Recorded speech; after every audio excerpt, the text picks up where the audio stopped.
Salam Bapak Ibu yang terkasih dalam nama Tuhan Yesus Kristus. Pada video ini kita akan menyaksikan dan tanggapan-tanggapan dari beberapa orang terkait kasus pembubaran ibadah dan juga perusakan rumah doa yang terjadi di Padang Sarai, Kota Padang, yang baru saja terjadi hari kemarin.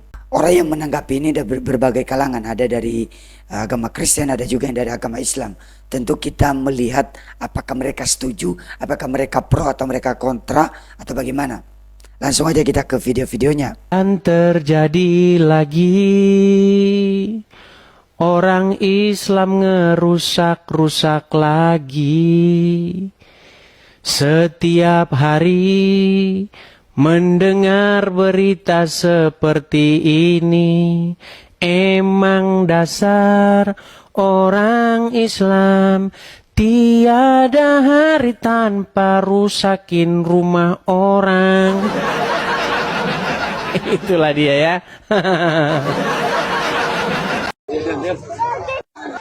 Nah, ini kalau begini boleh nggak kita pakai lagu Kulihat Ibu Pertiwi yang nangis-nangis, yang suaranya sedih. Kulihat Ibu, sedih banget loh, sedih banget loh.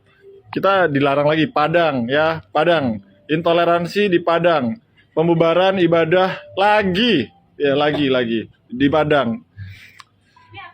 Ini oknum-oknum ini makin lama makin merajalela ya. Nggak paham lagi aku kenapa bisa begininya. Ya, pusing aku. Nih kita tanya ya teman kita yang Muslim ya, apa menurut mereka apa pendapat mereka tentang ini ya? Pokoknya aku mau menghitung enggak. Pokoknya di Ini loh yang suka bubar-bubarin gereja ini loh. Ini gimana, Dik? aku orang Padang lagi. Tapi aku enggak bubarin gereja. Tuh ya. Lewat di Dia orang Padang, guys, nih. Dia orang Padang, guys. Tapi dia nggak bubarin gereja. Gimana nih? Tanggapan. Aku lebih open minded dah. Enggak. Ini padahal aku Padang asli loh, Tuh, guys. tuh. Padang asli nih, guys ya. Dia Padang asli.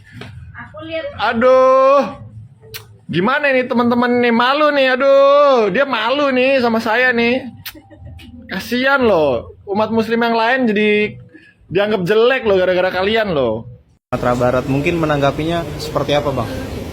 Ya kan, gue udah bilang beberapa kali gue menangani perkara intoleransi ya terkait dengan kaum minoritas terus nih yang ditekan ini.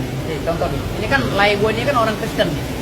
Ini juga pengacara di kantor hukum gue nih, Lai Maruli Tua Sirimo sarjana hukum. Beliau juga orang Kristen. Ini juga orang Kristen, gitu loh. Jadi ada beberapa orang Kristen di kantor gue. Karena kami ini menganut perbedaan ya, kebinekaan. Jadi kami tidak setuju dengan adanya masalah tersebut. Karena apa? Karena sangat merobek hati kami yang mencintai NKRI, Negara Kesatuan Indonesia, yang mencintai kebinekaan. Bang, tapi maksudnya hal-hal seperti ini tuh kenapa selalu terjadi di Indonesia gitu, Bang? Kalau menteri agamanya saya jamin tidak terjadi. Ya, saya akan tekankan agar polisi tegas menghukum mereka dan tidak ada damai. Kalau menteri agamanya saya ya, saya jamin itu. Saya jamin 1000% kalau saya menteri agamanya tidak akan ada lagi intoleran. Saya akan tangkap, saya akan kejar mereka sampai ke pelosok. Bang, tapi kalau dilihat dari video tersebut kan cukup mengkhawatirkan ya, Bang. Mengingat di situ juga ada beberapa anak kecil juga yang diusir dari rumah doa gereja itu gitu. Udah berkali-kali terjadi. Selalu ada anak kecil yang melihat dan menyaksikan masalah ini. Ini masalah besar loh. Pak Prabowo itu harus tegas. Menteri Agama yang kemarin mencium Paus Paulus itu di Istiqlal atau di mana itu harus turun tangan. Mana komentarnya? Menteri Agama jangan sampai kayak macan ompong, masalah ini urusan beliau. Kalau Menteri Agama nggak sanggup, berikan saya. Saya cinta dengan toleransi. Saya akan menjadi Menteri Agama dan saya akan kejar siapapun yang menghalang-halangi orang beribadah. Bang, kalau dari Abang sendiri, menurut Abang nih, analisis Abang sebagai praktisi hukum, apa sih yang mengakibatkan orang itu melakukan tindakan intoleransi seperti itu gitu, Bang? Ya, tapi rata-rata itu kan maksudnya orang-orang yang mayoritas ya terhadap karena minoritas. gini, karena kasus intoleran yang ada di Indonesia ini selalu ujung-ujungnya damai. Dan yang lebih parah lagi, yang berusaha mendamaikan itu adalah pejabatnya dengan menjanjikan uang dan lain-lain. Yang terhormat Bapak Presiden Republik Indonesia, kami rakyat kecil yang hanya ingin tenang dalam doa. Kami tidak menuntut kuasa. Kami tidak mencari panggung. Kami hanya ingin beribadah di rumah kami, di tempat kami, di gereja kami, untuk mengenalkan anak-anak kami tentang Tuhan yang mengajarkan damai dan kasih. Tetapi mengapa seringkali rumah doa, tempat kami beribadah, dibungkam? Mengapa kami yang beragama Kristen terus-menerus mengalami kesulitan untuk beribadah dan mengekspresikan ketaatan kepada Tuhan? Bukankah konstitusi menjamin kebebasan beragama? Lalu apa gunanya pasal-pasal itu? Kalau kami harus menjalankan ibadah di rumah-rumah doa, itu dengan ancaman atau pembubaran. Apakah iman kami menjadi ancaman?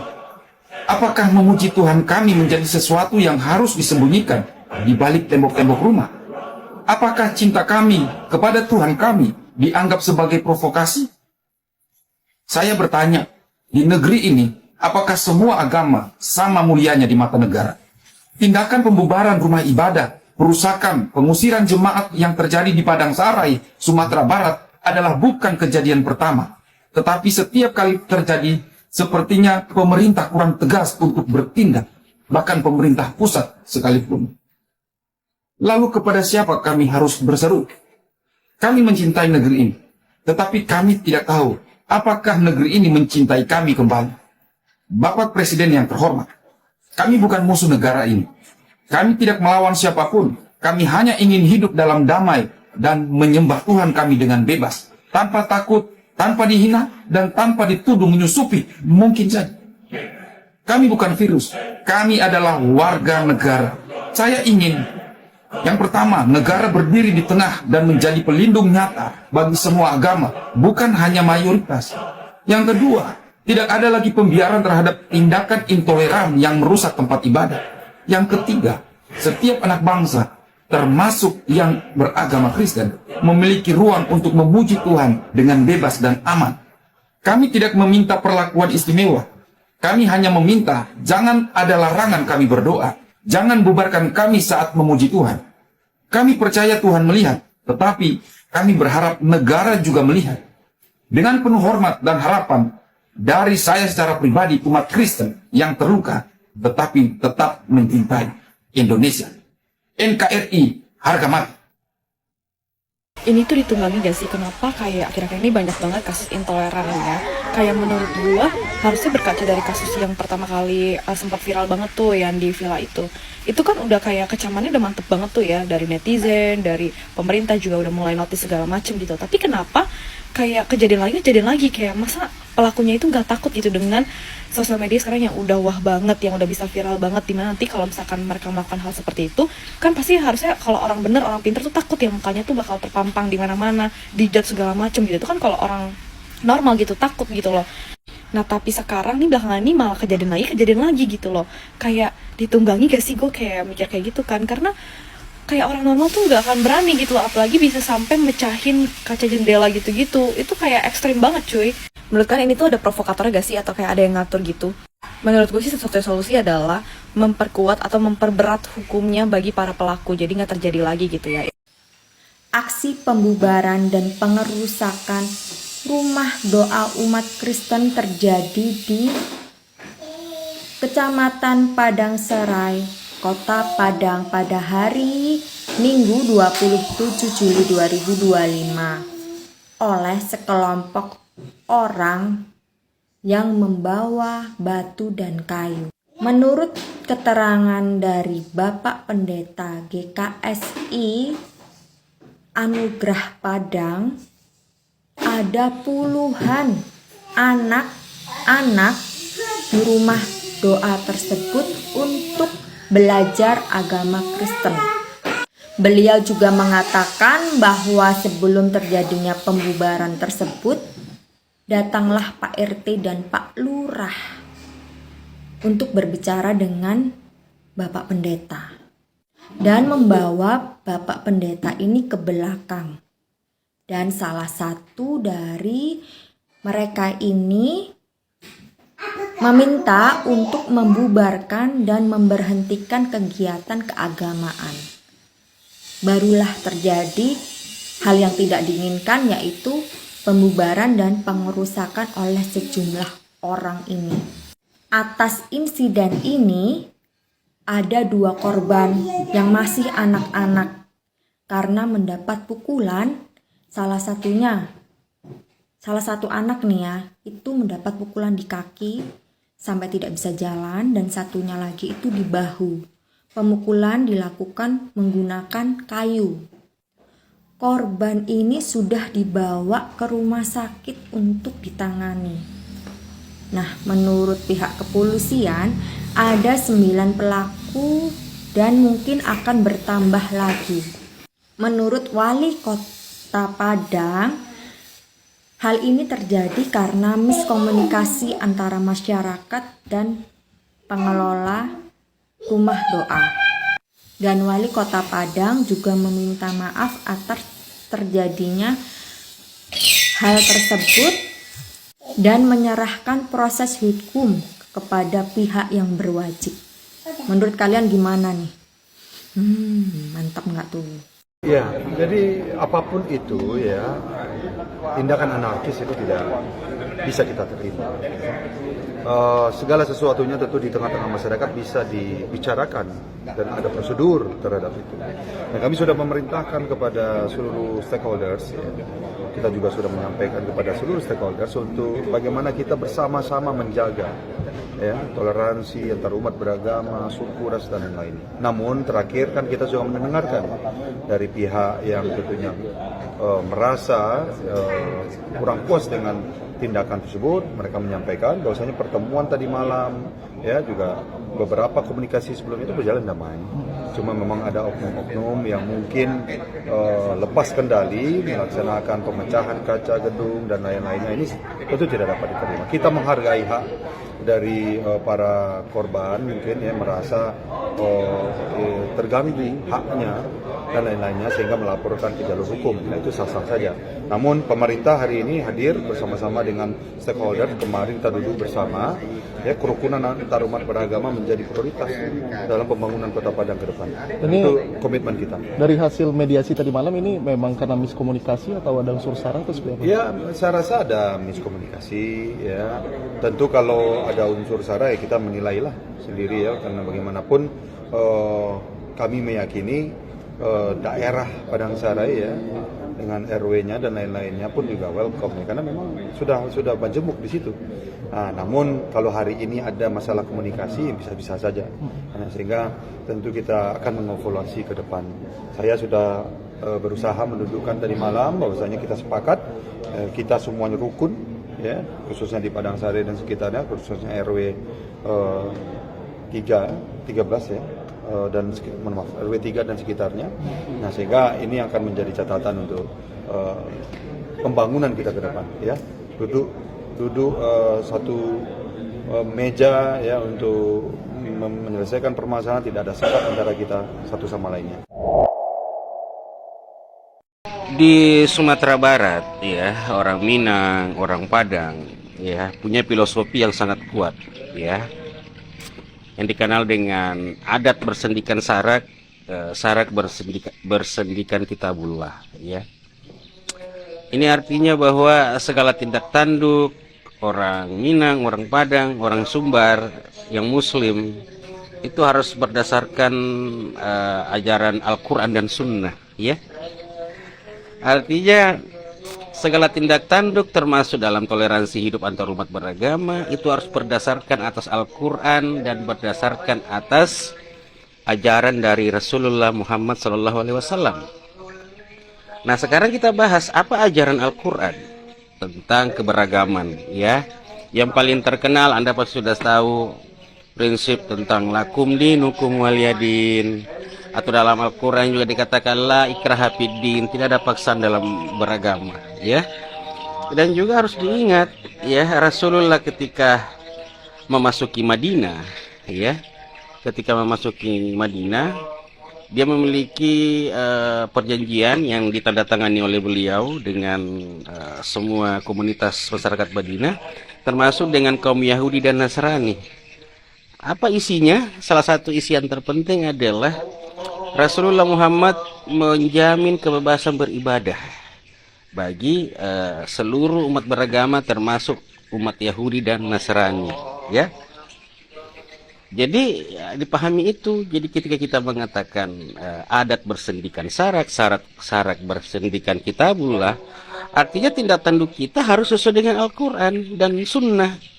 Al-Quran sudah mengajarkan bagaimana bertoleransi. Rasulullah juga sudah mengajarkan bagaimana mengajarkan tentang makna toleransi dalam artian sebenarnya. Seperti itu. Bahkan dalam perjanjian Madinah, ya, jika Anda paham, Rasulullah mengatakan, jika saudara-saudaramu umat Kristen ingin membuat rumah ibadah dan mereka kesulitan, mungkin kesulitan tanah, bahan bangunan, kalian boleh membantunya dan itu tidak boleh dihitung sebagai hutang, ya. Itu ya, jika tidak bisa membangunkan mereka gereja, biarkan mereka beribadah dengan tenang. Sebagaimana mereka membiarkan kita beribadah dengan tenang, ya, dengan azan 5 kali sehari, mereka welcome, tidak ada yang protes, tidak ada yang membongkar masjid. Harusnya kita malu, ya, mengganggu mereka untuk beribadah. Assalamualaikum, shalom. Saya kan anakmu sedang belajar tentang cinta kasih dan moralitas. Lalu tiba-tiba jendela pecah, kursi dilempar, dan ruangan penuh jeritan anak-anak yang ketakutan. Ini bukan adegan film, ini nyata. Terjadi kemarin di Padang.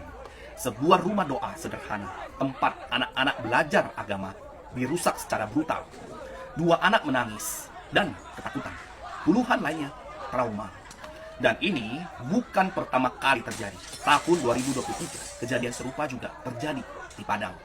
Indonesia, tanah kita yang tercinta, negeri yang konon menjunjung tinggi toleransi, persatuan, dan keberagaman. Tapi hari ini kita dipertanyakan, apa salahnya anak-anak belajar iman mereka sendiri?